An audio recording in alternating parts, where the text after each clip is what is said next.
What's going on, everybody? The Original Mako back with another new roguelike that just came out literally today as I'm recording this. And after doing a few runs and playing for a couple of hours, I wanted to just make a video about it so I could show you guys, because as you know, I love showing you guys new games. But before we get into it, be sure you check those links down below if you want to see me play these games live on stream, test out new games, play some staples, do all sorts of stuff. Check out that link. I might be streaming right now, and we have a ton of fun over there, and it's super exciting and fun. So check out the stream link, and I believe it grows your peen as well. Soft, not even hard, just soft, so you can show it off a little bit more when you're not in the bedroom. Regardless, also make sure you're subbed to the channel so you don't miss content like this on other new roguelikes and current roguelikes that are out. All the tips, all the tricks, all the guides and whatnot that come straight to your faces on a consistent basis. That being said, let's go ahead and get into it. No webcam and overlay for this, so I can just let y'all experience the game. Now, the art style in this game is, I think, fantastic. I don't think it quite holds a candle to like Cult of the Lamb, but it's very grayscaled and dark other than your attacks, but your attacks are super bright and vibrant, and I love that about this game, as well as the soundtrack being pretty cool, as you can already tell, I'm sure. So let's just go ahead and play here, and I'll show off a few things. And we'll just kind of go over it. Oh, stay hydrated, kids. So the whole goal, the whole point here is you're playing as Death, and you got sick and tired of always having to take everybody's lives yourself, so you hired some people to do it for you. But now they're overstaying their boundaries, they're killing too many people, and you need to put them back in place. This is your little like assistant Pumpkin, who just talks to you in between runs, tells you stuff, whatever. This is kind of a cool little tree, I guess, if you want to call it that. As you unlock new stuff, it shows up here, which is pretty cool. Once again, I like the colors of it a lot. And then you just keep going. And as with every single roguelike, you have some sort of upgrade system to get you stronger. Now, this game, Have a Nice Death, did a very good job of being extremely unique with its upgrade system. You know, there are so many roguelikes out that it's hard to be fully unique in doing pretty much anything. But their upgrade system is extremely unique. So let me show you guys. So as you do runs, you get these little ingots here, which is great. You love it. That's how you upgrade things right on the right side. And you get these new weapons, you get these new spells, you get all this new stuff. But you get to choose, I guess, how you want to spend your ingots, which I guess is how it works. But let me explain. As you can see, each different weapon or upgrade here has some sort of challenge that has to do with it.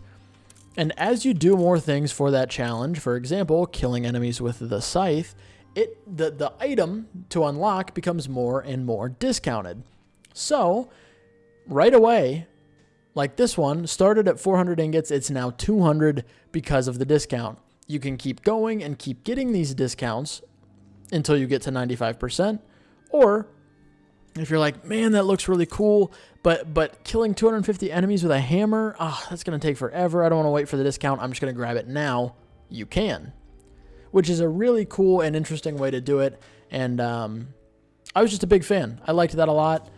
And once again, a reminder, this just came out into early access, so they still have plenty of content they're planning on adding to the game. Anyways, we're about to get into the first run here, so I guess let's just go ahead and take the elevator.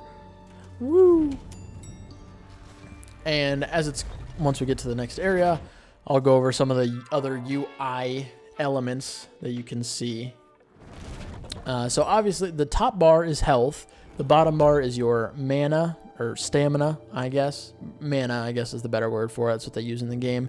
And every time, you always start with this scythe weapon, which has a nice little combo with left click. And then you can also charge it by holding left click to deal a nice big boy attack. And then you can get up to 2 other weapons as well. In the upper right, you have your souls, which are kind of like your currency, and underneath it, your prismatic somethings, which are like rarer currency that can do a lot cooler things for you. So here's our receptionist. Yeah, okay. And now we get into our first run, and yeah, I can kind of show off the actual gameplay a little bit. The one thing that has been consistently tripping me up is that if you're in the air and you're attacking, until you finish that combo, you don't lose ground. Like, you stay in one spot, which is a little bit different, but, you know, not too hard to get used to.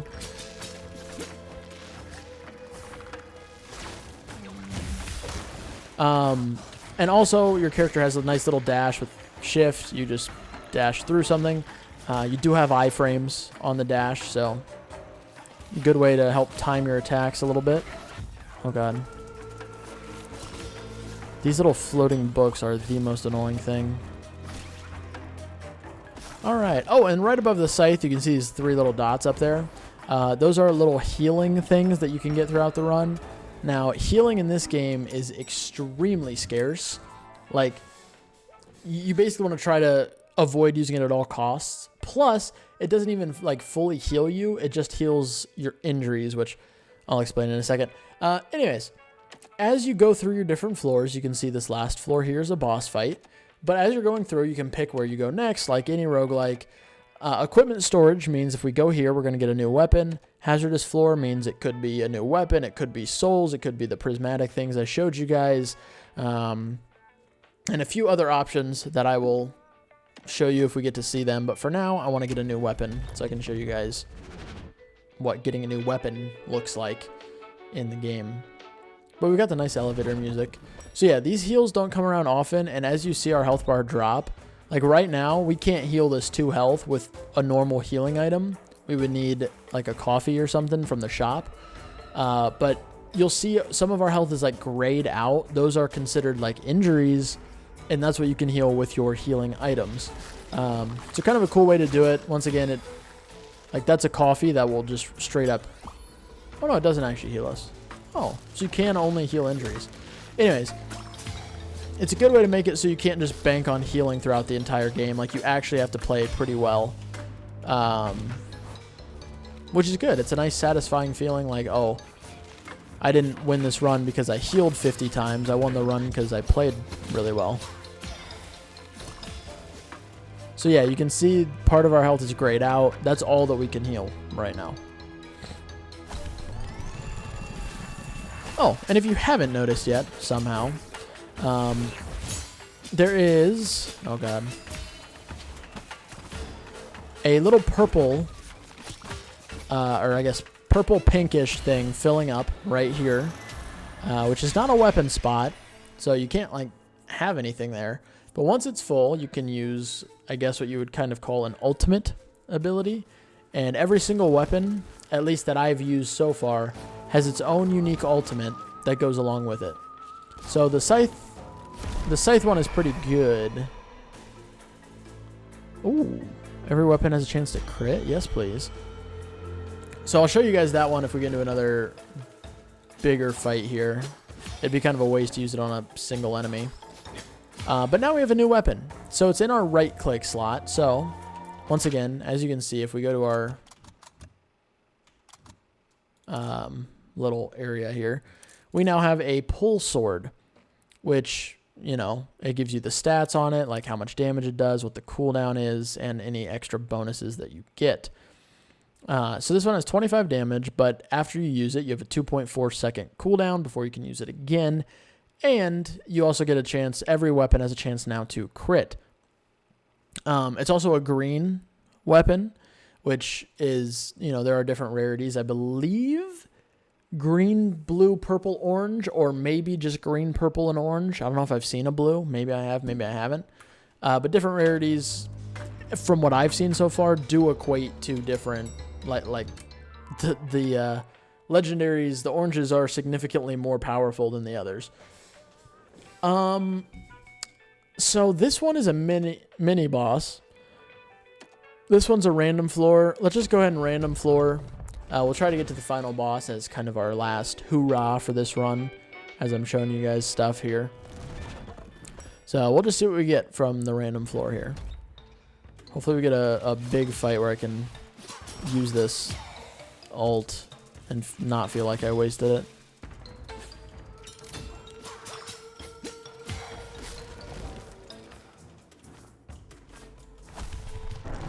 Oh, here we go.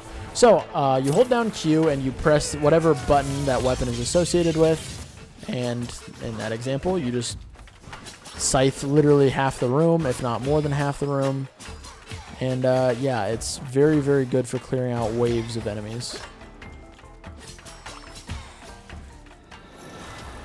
Alright, beautiful. Okay, so we just got souls for that. Which is all fine and dandy. I guess I haven't even used my right click yet. Let me use it for you guys so you can kind of see it. So there it was. You like dash forward, do this little dash attack, throw out some projectiles forward, and then you can use that every 2.4 seconds. And it doesn't use any mana because it's a weapon and not a spell. Spells will use mana if you get one, which this would increase our max mana by 10. So if we do happen to get any spells before the first boss, that's super cool.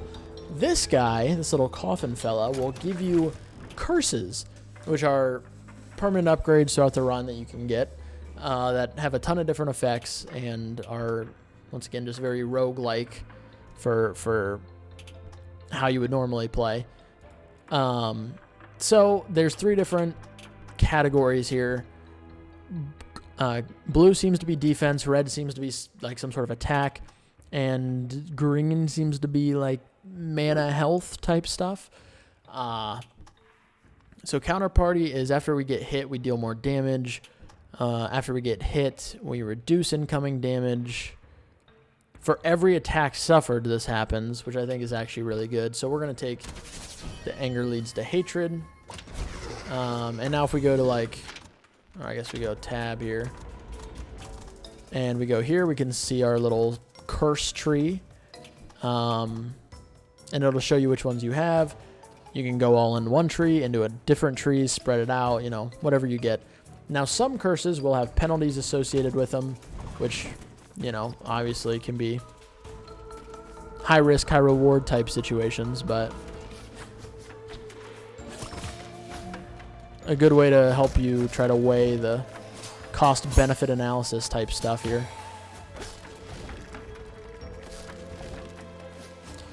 The dash, also, it's not like the dash uses any mana or stamina. It just has a smallish cooldown. Like, I'm going as fast as I can dash here.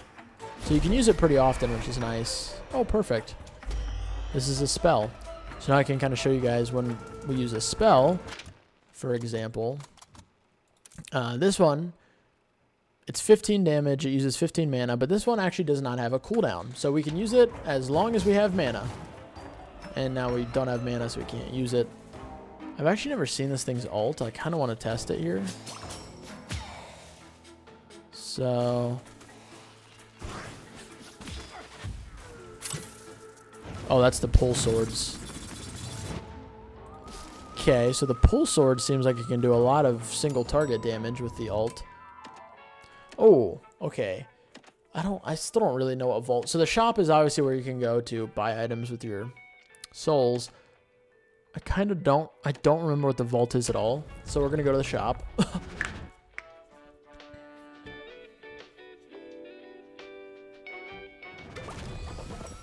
Dun, dun, dun, dun. All right, so you only get 2 options, but if I had one of these little prismatic stone thingies, I could extend the shop and re-roll it. We don't. We could take the myriad of stars. We actually don't even have enough for this. So the coffee, which is a pure heal for 40, I believe just heals you for 40, regardless of if the health bar is grayed out or not. But we can't do it anyway, so we're just going to take this over our fire arrow. Souls don't carry over between games and go to the next. Like, they don't carry over, so you might as well use them. Now, I could have used them in this next room, which is the control room, which you always have the option to go to right before the boss. Big Boy here gives you a chance to do some things, like if you have like a prismatic shard or plenty of souls, you can actually transform your starting weapon into from the normal scythe to disc scythe, which gives you some more range and some more attack. And then from there, you could go to double blades, you could go to sickles, and just keep doing stuff like that. So you can only transform a weapon with prismium, that's what it's called. But you can also upgrade your weapons and spells up to 3 times. That's what these little circular symbols at the bottom are. It shows you how many times you can upgrade it. And it'll show you, if you upgrade, what happens. So it takes 50 souls to upgrade to level 1. And if we upgraded this, we would get 5 more attack and more crit chance. If we upgraded this, all of our spells would deal 25% more damage, which is pretty good. So it kind of shows you all that type of stuff and gives you the options. But for now, as far as I'm aware, the only weapon you can upgrade is the starting scythe. But anyway, we don't have enough souls to do anything. This guy just is the same thing, upgrades and transforms. So let's go ahead and show off a boss fight, which I am not feeling great about, but we're going to try. I have beaten Brad once, but only once.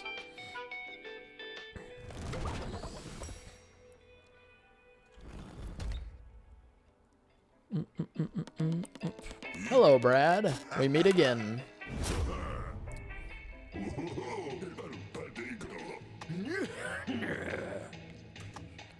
Alright, so I think what we want to do here is...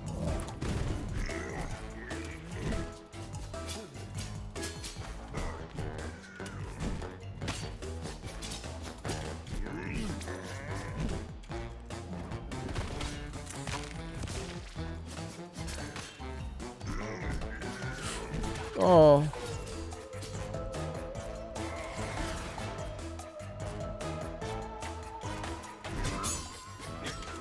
Oh. Oh my gosh, that is actually really good for damage.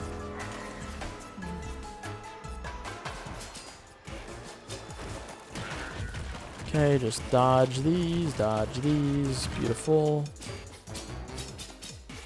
No, no, no.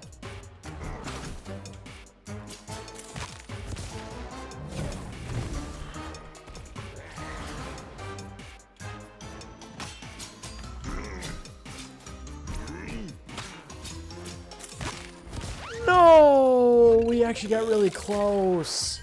Oh, that's so sad. But it was kind of a good example there. But after the game, it'll tell you, you know, how much you did. It'll show you your score appraisal. You got 31 souls, 44 enemy kills. There's other things you can do to get appraisal. And for every 50, you get 10 ingots that go toward, well, you get, I guess, progressively more ingots. But you get ingots that go towards unlocking the new skills and weapons. So that was just a quick little overview. I think in the game right now, there's 5 or 6 areas with 5 or 6 bosses, I think.